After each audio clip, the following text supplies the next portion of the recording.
चाहूँ कि ये जो बजट आया है इसको आप अगर 2-3 मिनट में सिर्फ समराइज करना चाहें तो जरा सबसे पहले अपने ओपनिंग थॉट्स दे दीजिए, फिर मैं मजीद सवाल आपसे करता हूँ। जी बिस्मिल्लाहिर्रहमानिर्रहीम। बहुत शुक्रिया मंसूर साहब आपका। देखिए, इस बजट को आप दो एंगल से देखने की ज़रूरत है मेरे ख्याल में। नंबर वन, कि जो वज़ीर आज़म पाकिस्तान की ख्वाहिश थी कि जो तमाम सियासतदान हैं और जो उनकी इत्तेहादी जमातें हैं वो खुश रहें उनसे, और उनको खुश करने के चक्कर में उन्होंने एक बहुत बड़ा तरक्याती बजट भी दे दिया। और जो 22 स्कीमें थी जिसको पब्लिक सेक्टर डेवलपमेंट प्रोग्राम, जिसको वफाकी हुकूमत फ़ंड करती है, और एक स्पेशल इन्वेस्टमेंट फैसिलिटेशन काउंसिल का फैसला था कि इन स्कीमों को वफाक मजीद फंड नहीं करेगा, उनको उन्होंने शामिल किया। और जो पार्लियामेंटेरियंस के तरक्याती बजट थे उसको दोबारा उन्होंने रिवाइव कर दिया। तो ये उनकी तरफ से एक अटैम्प्ट थी कि जो उनके इत्तेहादी उनको खुश किया जाए। तो ये एक हिस्सा है। जो दूसरा हिस्सा, जो सबसे बड़ा हिस्सा है और जिसके ऊपर आजकल बात बहुत ज़्यादा हो रही है, वो टैक्सेस है। क्योंकि जब आपने एक बहुत बड़ा बजट जो है जिसको आपने फ़ंड करना है, 18,900 अरब रुपए का बजट, 30% इस साल से भी ज़्यादा, तो उसके लिए फिर आपको मैसिव टैक्सेशन करनी पड़ती है। यही वजह थी कि जब इब्तदाई तौर पर 1,000 अरब का जो तरक्याती बजट था उसको बढ़ाकर 1,400 अरब किया गया, तो उसका नज़ला कहीं पे गिरना था। और नज़ला वहाँ पे जा गिरा जहाँ पे शायद हुकूमत को तवक्को नहीं थी कि इस किस्म का रिएक्शन आएगा। और इस दफ़ा probably this is for the first time कि किसी भी साइड से कोई भी, इवन के हुकूमत के भी जो लोग हैं, उस तरीके से नहीं कह पा रहे कि हमने एक फ्रेंडली बजट दिया, जिसका भी आपने अपने इब्तदाइया में जिक्र किया।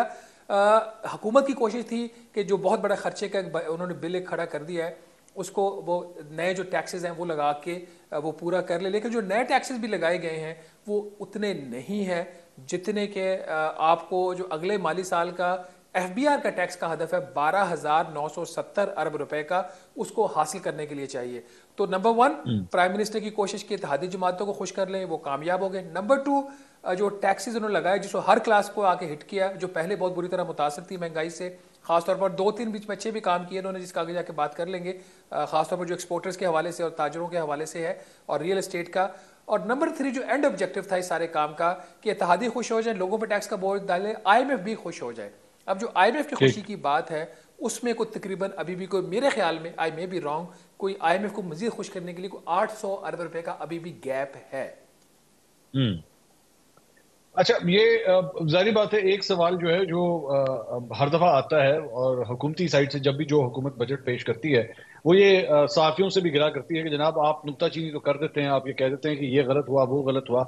तो आप बताइए कि इसके अलावा क्या आपके पास, फिर आपका क्या प्लान है? आपने जिस तरह फरमाया कि 12,970 अरब का ये टैक्स टारगेट है और आपने फरमाया कि ये पूरा करने के लिए अभी आपको मजीद बहुत कुछ करना पड़ेगा, दिस इज नॉट इनफ।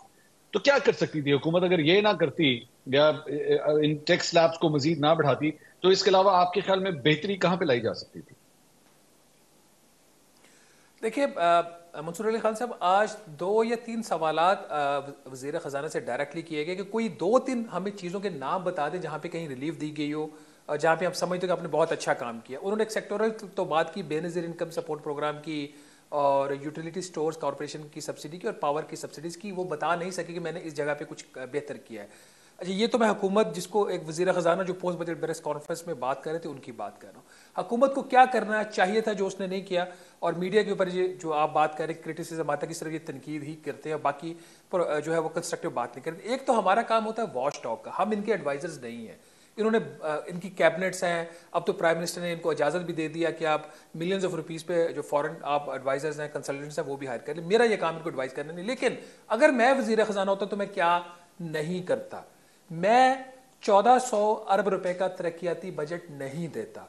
वो जो 400 अरब है ना मंसूर साहब, वो 400 अरब नहीं है। इसको आप ऐसे देखेंगे कि वो 400 अरब इजाफी पूरा करने के लिए सैलरीड क्लास के ऊपर 75 अरब रुपए का इजाफी बोझ डाला गया।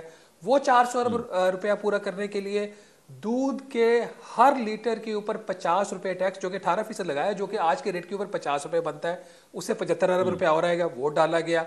वो 400 अरब रुपया पूरा करने के लिए इन्होंने जो बच्चों का इन्फेंट मिल्क फार्मूला होता है उसके ऊपर टैक्स लगाया गया, वहां से 20 अरब रुपया लेंगे। वो 400 अरब रुपया पूरा करने के लिए इन्होंने किताबों पे टैक्स लगाया, इन्होंने स्टेशनरी पे टैक्स लगाया, इन्होंने न्यूज प्रिंट्स के ऊपर टैक्स लगाया। तो अगर आप अपने खर्चे ही उस हद तक रखें जहां पे आपको ऐसे काम ना करने पड़े जो आपको खुद पता है आपने ठीक काम नहीं किए, तो ये एक चीज होती है बैलेंसिंग एक्ट।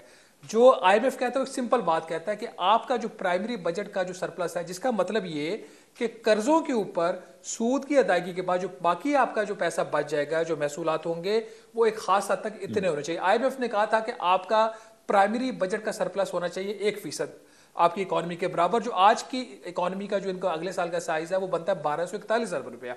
अब आपने 1241 अरब रुपए का सरप्लस दिखाना है। अब उसको दिखाने के मंसूर साहब दो तरीके हैं, या तो आप टैक्सेस के ऊपर ले जाएं, या आप अखराजात को ही इतना ना बढ़ाएं कि आपको इजाफी टैक्सेस लगा के वो 1241 अरब रुपया पूरा करना पड़े। तो हुकूमत ने तो इत्तेहादियों को खुश किया, हुकूमत ने तो एमएनएस को खुश किया, लेकिन उस चक्कर में वो काम कर गई। वो पाकिस्तान का तबका जो खासतौर पर सैलरीड क्लास है, जिसका अब दूध भी महंगा, अगर वो घर बनाना चाहता है, जो उसकी वैसे सकत नहीं रही, सीमेंट की बोरी लेने जाएगा वो 50 रुपए फी बोरी महंगी कर दी इन्होंने। वो अगर बेवरेजेस खरीदने जाएगा तो उसके ऊपर 15 रुपए फी किलो चीनी के ऊपर भी टैक्स लगा दिया, जो बेवरेजेस में इस्तेमाल होगी वो उसके अंदर स्पेशल शिक डाली गई है। और अगर वो कोई भी काम करेगा वो सेल्स टैक्स भी देगा हर चीज के ऊपर, उधर से उसकी तनख्वाह के ऊपर अच्छा खासा इजाफा कर दिया गया। तो इत्तेहादी खुश करते करते ये पाकिस्तान की वो पॉपुलेशन जो पहले उसकी भी सकत नहीं थी, उसको और ज्यादा इन्होंने दबा दिया है। अब मैं नेक्स्ट टाइम, अब ये जो अगला सवाल है वो जाहिर बात है, आपके पहले सवाल के जवाब में आपने कहा कि कुछ जगहों के ऊपर जो है वो काम अच्छा भी हुआ है। एक्सपोर्टर्स के हवाले से आपने टैक्सेशन की बात की, गाड़ियों के अंदर भी, बल्कि मैंने देखा था कि वो गाड़ियां जो इलेक्ट्रिक गाड़ियां जो बाहर से इंपोर्ट की जाती हैं उसकी टैक्सेशन के अंदर भी एक तब्दीली लाई है। आप अब जरा थोड़ा सा उसके ऊपर भी निगाह दौड़ाइए कि अच्छे इकदाम आपकी नजर में कौन कौन से हुए। देखिए, तीन जो बड़े इनके इकदाम है वो आउटस्टैंडिंग है, जिसको मैंने अपनी स्टोरी में भी अप्रिशिएट किया है और इनको सोशल मीडिया पे भी अप्रिशिएट किया है।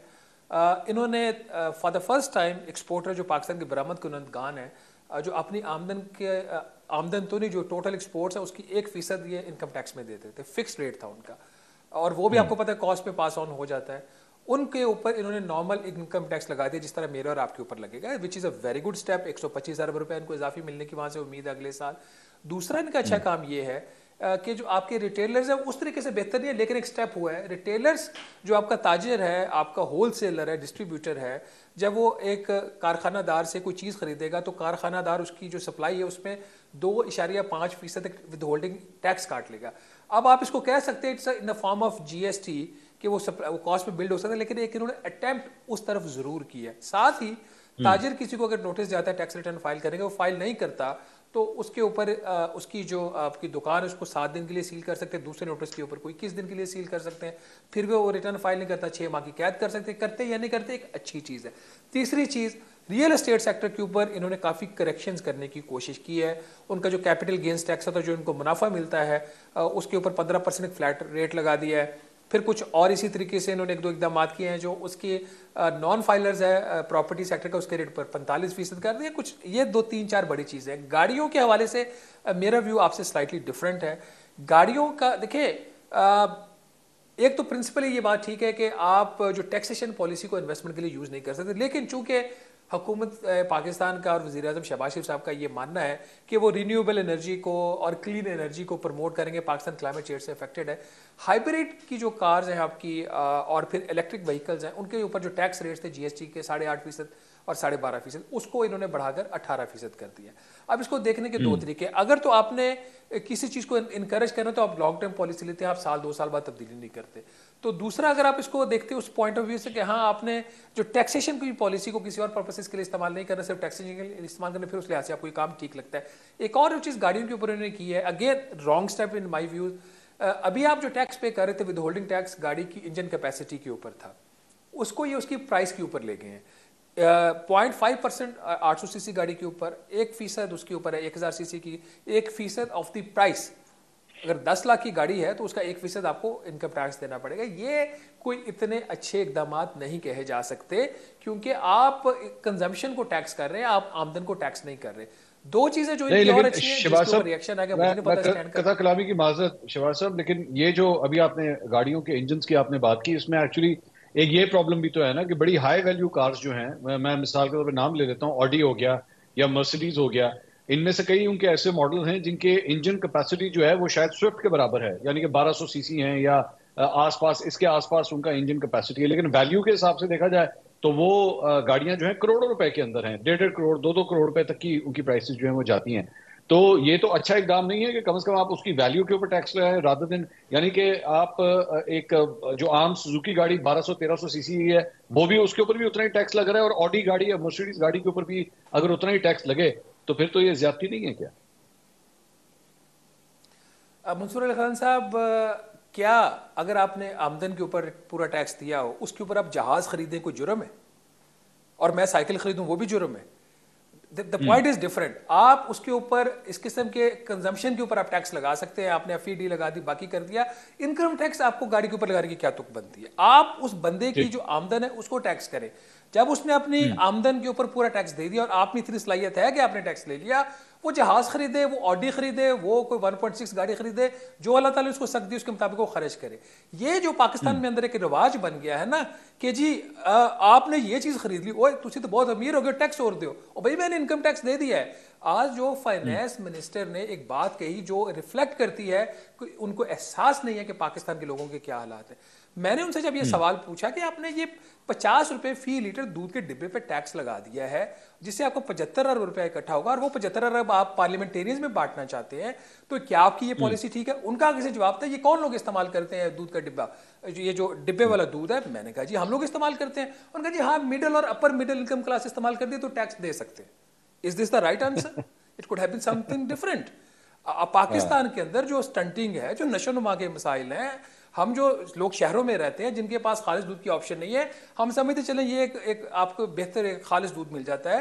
खालिश उस तरीके से तो नहीं, बट एक आपको वो एक बेहतर क्वालिटी का दूध मिल जाता है, उसके ऊपर आप कह रहे हैं मैं टैक्स लगा रहा हूं और आप पे कर सकते हैं।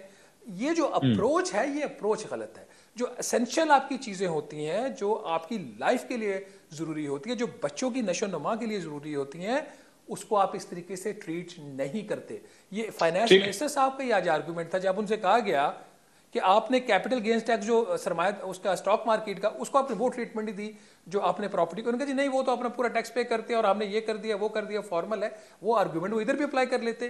तो माय पॉइंट इज कि आप चेहरा देख के कानून और टैक्स ना लगाए। जो इक्विटी के प्रिंसिपल्स हैं उसके ऊपर जो हिट होता है उसको जरूर हिट करें, लेकिन अगर किसी की आवाज नहीं है उस पर बहुत ज्यादा मत डालें। आपने अगर बहुत अच्छा काम किया, आप फॉर द फर्स्ट टाइम आप एक्सपोर्टर्स को टैक्स नेट में ले गया है, आपने बहुत अच्छा काम किया, आपने रिटेल सेक्टर की तरफ कदम बढ़ाया, आपने बहुत अच्छा काम किया कि जो प्रॉपर्टी है, रियल एस्टेट है, उसको आप डिस्करेज करने की कोशिश कर रहे हैं, क्योंकि जो रियल एस्टेट है ये आपकी प्रोडक्टिव इकोनॉमी में इसकी कंट्रीब्यूशन नहीं है। इसको जितना आप डिस्करेज करेंगे उतनी आपकी प्रोडक्टिव इकोनॉमी बनेगी। आपको पता है कि लोगों ने फैक्ट्रियां बेच के उन्होंने हाउसिंग सोसाइटीज बनाई, इसको डिस्करेज करना चाहिए और उन्होंने किया, which is a good thing.